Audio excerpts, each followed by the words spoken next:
Hello guys and welcome back to law Chakra, जहां हम एक बिगड़ते रिश्ते की बात करेंगे जिसने कि पॉलिटिकल गलियारों से लेकर कोर्ट रूम्स की गलियों में भी काफी तहलका मचाया हुआ है। दोस्तों, दिल्ली की सियासत एक बार फिर गर्म हुई है। एलजी और केजरीवाल के बीच की टेंशन्स अब फुल ब्लोन कन्फ्रंटेशन में बदल चुकी है, जो कि काफी ड्रामेटिक हो गई है। एलजी के अलावा फॉर्मर सीएम केजरीवाल पर एक बार बीजेपी ने भी किया है और ये भी कह दिया है कि उन्होंने कॉन्स्टिट्यूशन मेकर्स की काफी बेइज्जती की है। जी हाँ, आपने सही सुना। अब ये पूरा मसला क्या है और इस पे पलट जवाब देते हुए केजरीवाल ने क्या कहा है, चलिए देखते हैं। आपको बता देते हैं कि दिल्ली इलेक्शन 2025 की वजह से दिल्ली की पॉलिटिकल सियासत में काफी तहलका मचा हुआ है और ये तहलका शुरू हुआ है बीते दिन से, जब एलजी सक्सेना ने ईडी को केजरीवाल के खिलाफ प्रोसिक्यूशन की परमिशन दे दी थी in the Delhi liquor policy scam. इसकी वजह से ही खबरें फैलने लगी थी कि केजरीवाल शायद वापस से अरेस्ट होते हुए दिख सकते हैं। हालांकि इलेक्शंस के पहले एक काफी इंटरेस्टिंग सवाल कांग्रेस के दिल्ली प्रेसिडेंट देवेंद्र यादव ने चीफ मिनिस्टर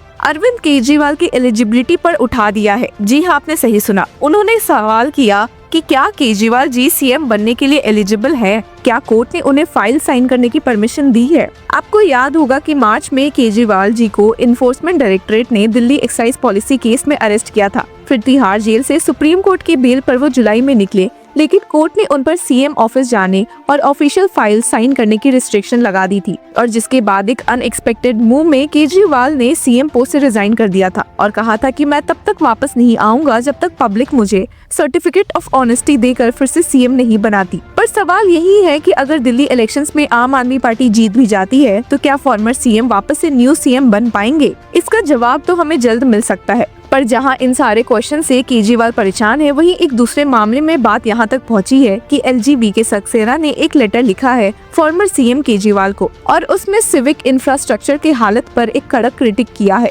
इस कन्फ्रंटेशन का नया चैप्टर शुरू हुआ एक दिन पहले, जब एलजी ने रंगपुरी पहाड़ी के मिजरेबल कंडीशंस पर एक डिटेल नोट लिखा था, जिसके बाद सीएम आतिशी खुद रंगपुरी पहाड़ी एरिया का टूर करने पहुंच गए। अब अरविंद केजरीवाल ने भी एलजी के रिमार्क्स का जवाब दिया है और एक्स पर ट्वीट किया है, एलजी साहब, रंगपुरी पहाड़ी की समस्याओं के प्रति हमारा ध्यान आकर्षित करने के लिए धन्यवाद। आपको दिल्ली के किसी भी हिस्से में कोई भी समस्या पता चले, आप हमें बताइएगा, हम उसका समाधान करेंगे। और एक पलट जवाब देते हुए अब एलजी ने अपने लेटर में लिखा भी है कि फाइनली 10 साल बाद आपने दिल्ली के डिटोरिएटिंग सिविक एमिनिटीज को एक्नॉलेज किया है। आपकी एक्स पोस्ट में आवर टीम का जिक्र है, जो वही ऑफिशियल्स और डिपार्टमेंट्स है जो मेरे साथ रंगपुरी और कापशेरा के टूर पर थे। इन्हीं लोगों के साथ मैंने पोटेंशियल सॉल्यूशंस डिस्कस किए थे। एलजी हालांकि यहाँ रुके नहीं और वापस से डायरेक्ट अटैक करते हुए कहा कि दिल्ली के गवर्नमेंट स्कूल्स में स्टूडेंट्स बैक टू बैक बैठे हैं और घोस्ट टीचर्स पढ़ाते हैं। मोहल्ला क्लिनिक्स में डॉक्टर्स एब्सेंट है और घोस्ट पेशेंट्स प्रिस्क्रिप्शंस लेते हैं। हॉस्पिटल्स में मेडिसिन का शॉर्टेज है, सफाई नहीं है और डॉक्टर्स भी एब्सेंट रहते हैं। आम आदमी पार्टी ने भी इस मुद्दे पर अपने जवाब दिया है और बीजेपी और एलजी पर ब्लेम शिफ्टिंग का आरोप लगाया है। आम आदमी पार्टी की स्टेटमेंट्स कहती है कि एलजी पॉलिटिक्स में ज्यादा इंटरेस्टेड लगते हैं, जबकि उनकी असली जिम्मेदारी लॉ एंड ऑर्डर कम्प्लीटली डिसअरे में है। इसके अलावा केजरीवाल एक और ऐसे मुद्दे में फंसे हैं जहां उन पर ये भी इल्जाम लगा है कि उन्होंने कॉन्स्टिट्यूशन मेकर्स को दारूबाज कह दिया है। जी हाँ, आपने सही सुना। असल में बीते कुछ दिनों से union home minister Amit Shah पर बीआर अम्बेडकर की बेइज्जती करने का इल्जाम लगा था और कुछ लोगों का मानना है कि इस टॉपिक से हटने के लिए अब बीजेपी ने केजरीवाल को टारगेट किया है। बीजेपी एमपी मनोज तिवारी ने एक क्लिप शेयर किया जिसने कि इस कंट्रोवर्सी को जन्म दिया है, और चलिए एक नजर इस क्लिप पर डाल लेते हैं। तो हम लोग बैठे थे, कोई कह रहा था जिसने संविधान लिखा होगा उसने भी दारू पी के ही संविधान लिखा होगा।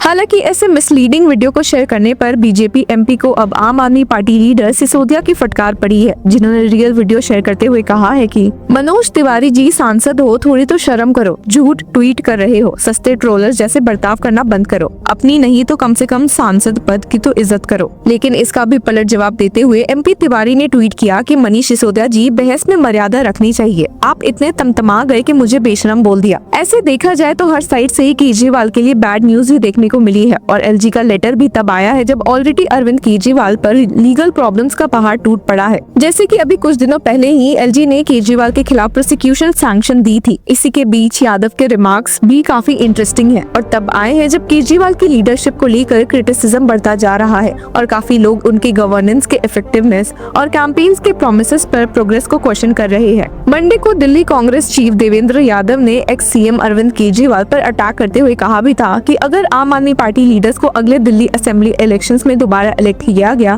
तो भी वो सीएम बनने के लिए एलिजिबल नहीं होंगे। जिसके बाद यादव ने ऐड भी किया कि अरविंद केजरीवाल लोगों को कंटिन्यूअसली बिट्रे करते हैं, वो बस बोलते हैं और इसमें काफी स्किल्ड है। वो करप्शन केस में जेल में थे और जब बेल पर आए तो सीएम ऑफिस नहीं जा सकते थे और फाइल साइन नहीं कर सकते थे, इसलिए उन्होंने पोस्ट से रिजाइन किया। वो फिर से लोगों को बिट्रे कर रहे हैं। अगर वो दोबारा इलेक्ट होते हैं तब भी वो सीएम बनने के लिए एलिजिबल नहीं है। इससे पहले बीजेपी लीडर शहजाद पूनावाला ने आम आदमी पार्टी के नए प्रॉमिसेस को महिला सम्मान योजना और संजीवनी योजना के अंदर क्रिटिसाइज किया था, ये अक्यूज करते हुए कि उन्होंने दिल्ली में अपने 10 साल के टेन्योर में की इश्यूज सॉल्व नहीं किए हैं। पूनावाला ने आम आदमी पार्टी गवर्नमेंट के ट्रैक रिकॉर्ड को क्वेश्चन किया पोल्यूशन कंट्रोल, यमुना क्लीनिंग और हेल्थ केयर और एजुकेशन को इम्प्रूव करने के प्रोमिसेस पर और नए इनिशिएटिव्स को बस इलेक्शन प्रोमिसेस कहा जो अपकमिंग इलेक्शंस के लिए वोट्स जीतने के लिए दिए गए हैं। उन्होंने स्टेट किया कि वो 10 साल तक पावर में रहे लेकिन दिल्ली को पॉल्यूशन फ्री नहीं बना पाए। यमुना को 2025 तक क्लीन करने का प्रॉमिस था, वो भी नहीं किया। अच्छे हॉस्पिटल्स और स्कूल्स की बात करते थे लेकिन वो भी नहीं हो सका। अब नए प्रॉमिसेस कर रहे हैं। 10 साल तक वो क्या कर रहे थे?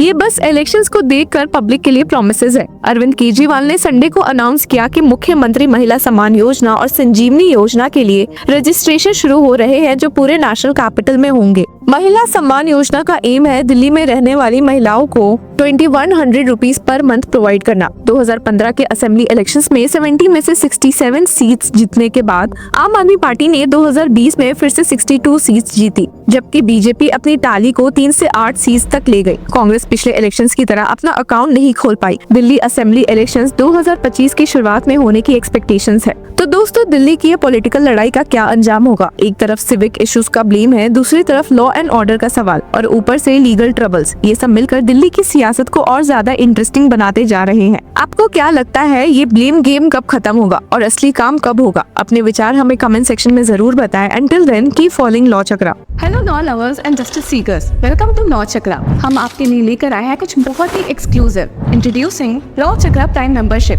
जो आपको देगा exclusive access like never before. चाहते हो कि सबसे पहले आपको मिले latest legal updates? Law Chakra prime के साथ आपको मिलेगा early access to exclusive content, case analysis, courtroom battle का ब्रेकडाउन, वो भी बाकी व्यूअर्स से पहले। मोर अपडेट्स, मोर एनालिसिस, यानी कि फुल इनसाइडर एक्सेस, वो भी बस घर बैठे। यही नहीं, प्राइम मेंबर को मिलेगा access to exclusive interview session with renowned जजेस, लीगल एक्सपर्ट्स एंड लॉयर्स। ऐसे इनसाइट्स जो आपको कहीं और नहीं मिले। इसी के साथ अगर आप कभी सोचे कि हम कैसे लेकर आते हैं आपके लिए ये लीगल अपडेट्स, तो इसके लिए भी प्राइम मेंबर्स के लिए है हमारे पास एक special sneak peek behind the scenes of law chakra. Brainstorming session से लेकर ब्लूपर्स तक सब कुछ। In short, more content, more update and more analysis. Political legal controversies हो या इन डेप्थ लीगल सेशंस, सब कुछ आपको मिलेगा एट वेरी मिनिमल प्राइस। बनिए लॉ चक्रा की प्राइम मेंबर और अनलॉक कीजिए full potential of legal knowledge. अभी ज्वाइन कीजिए।